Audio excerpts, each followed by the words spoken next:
ఈరోజు ఆంధ్రప్రదేశ్ రాష్ట్రంలో ప్రజలు పెద్ద ఎత్తున ఆందోళన చెందుతున్నటువంటి అంశం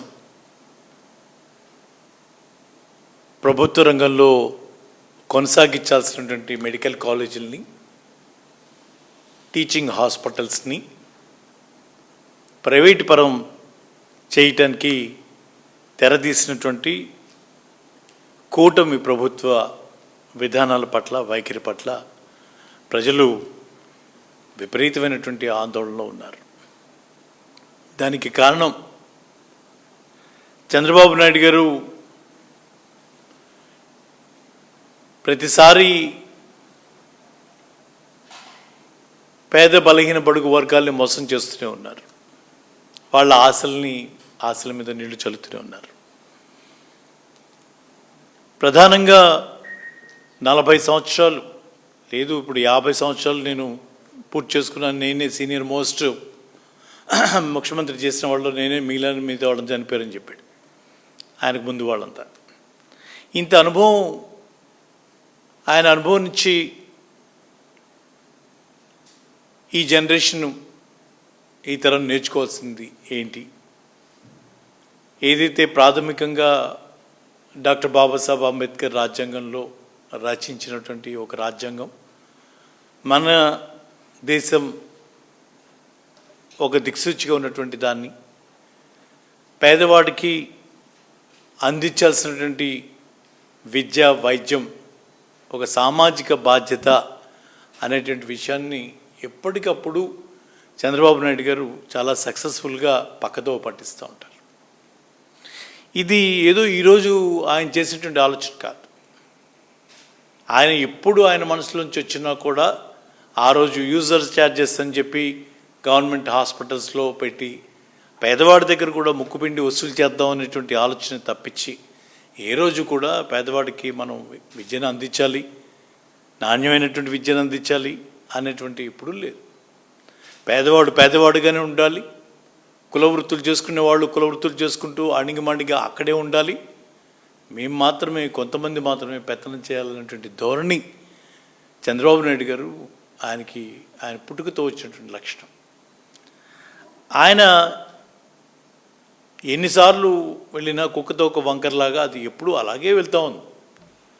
ఎలక్షన్స్కి ముందర బ్రహ్మాండమైనటువంటి ఉపన్యాసాలు కళ్ళు కూడా ఆర్పకుండా దంచి కొడతారు.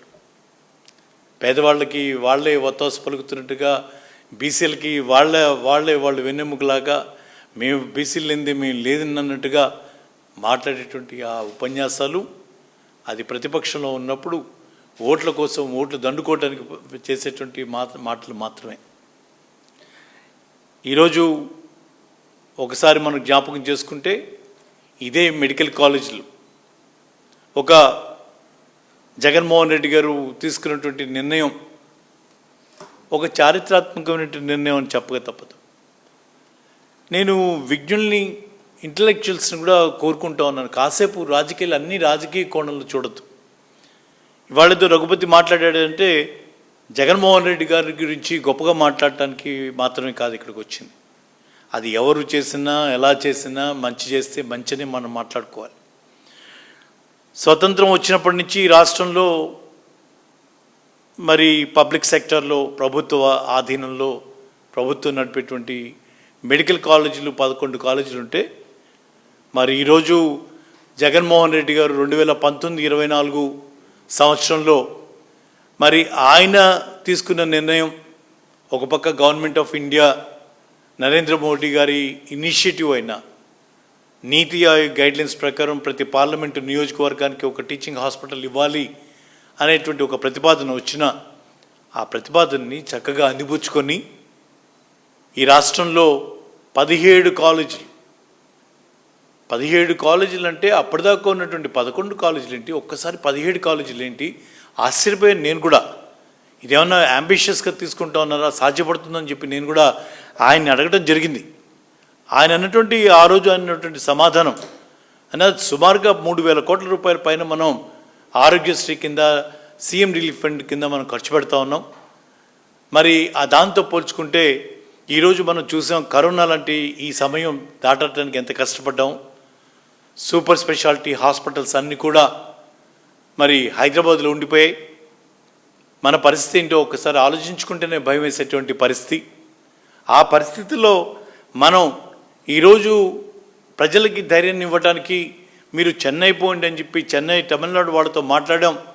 అక్కడ కూడా ఆరోగ్యశ్రీ ఇంప్లిమెంట్ చేసే విధంగా ఆరోగ్యశ్రీ కింద మనం సపోర్ట్ చేసాం. లేదు కర్ణాటక వెళ్ళి బెంగళూరులో చేర్చుకుంటామంటే అక్కడ కూడా సపోర్ట్ చేసాం. అయినా సరే చాలదు. ఇది మనకంటూ మనం తయారు చేసుకోవాల్సిన అవసరం ఎంతైనా ఉంది. ఈరోజు గవర్నమెంట్ ఆఫ్ ఇండియా ఒక చక్కటి అవకాశాన్ని ఇచ్చింది. దాన్ని ఇప్పుడు అందిపుచ్చుకోకపోతే ఇంకెప్పుడు అందిపుచ్చుకుంటాం అని చెప్పి మరి 17 మెడికల్ కాలేజీలని ఆయన ఒకసారి తీసుకుని వచ్చారు. మీరందరూ కూడా దయచేసి ఇంకా ప్రజల్లోకి ఇదేదో ఒక మెడికల్ కాలేజ్ లాగా వాళ్ళు చదువుకునేటువంటి పిల్లలు ఉంటే ఆ చదువు వరకే మా పిల్లలు అంత చదువు చదవలేను లేకపోతే ఆ కాలేజీ వరకే మాట్లాడుకుంటూ ఉన్నారు. ఈ కాన్సెప్ట్లో ఇది టీచింగ్ హాస్పిటల్. ఈ టీచింగ్ హాస్పిటల్ కింద 500 పడకల హాస్పిటల్, పెద్ద ఆసుపత్రి అక్కడే, మెడికల్ కాలేజ్ అక్కడే, నర్సింగ్ కాలేజ్ అక్కడే, పారామెడికల్ కాలేజ్ అక్కడే, అన్నీ కూడా ఒక గొడుగు కిందకి తీసుకుని వచ్చి బ్రహ్మాండమైనటువంటి విద్యని వైద్యాన్ని అందించేటువంటి ఒక అద్భుత ప్రక్రియకి శ్రీకారం చుడితే మనం జగన్మోహన్ రెడ్డి గారిని ఎలా మెచ్చుకోకుండా ఉంటాం? తప్పుదోవ పట్టించి తప్పుడు రాతలు రాసి మాకు మీడియా ఉంది కదా అని మీడియాలో ఇష్టం వచ్చినట్టుగా ప్రచారం చేస్తే అందరం కూడా ఒక ఈనాడుని చూసి ఆ ఈనాడుతో చాలా బ్యాలెన్స్గా రాస్తుందని ఆ ఈనాడు వ్యామోహంలో పడిపోయి రాసినదంతా గుడ్డిగా నమ్మి మోసపోతున్నటువంటి పరిస్థితి చూస్తే చాలా ఆశ్చర్యం వస్తుంది, బాధ కలుగుతుంది.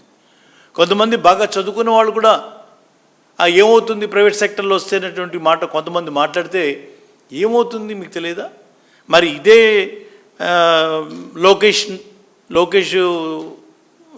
లోకేష్ బాబు గారు అలాగే పవన్ కళ్యాణ్ నాయుడు గారు వీళ్ళు ఏం మాట్లాడారు ఎలక్షన్ల ముందర ఈ కాలేజీల గురించి? ఈ కాలేజీలో 50% ఎన్ఆర్ఐ కోటానో లేకపోతే వేరే కోటా కింద కొంత ఒక 12 లక్షల రూపాయలు ఛార్జ్ చేద్దాం, దీన్ని ఎకనామిక్స్ని వర్కౌట్ చేద్దాం, బాగా ఎఫెక్టివ్గా తీసుకువెళ్దాం అని ఒక ప్రతిపాదన 107, 108 జీవోల ద్వారా తీసుకొస్తే దాన్ని ఆ రోజు విమర్శించారు.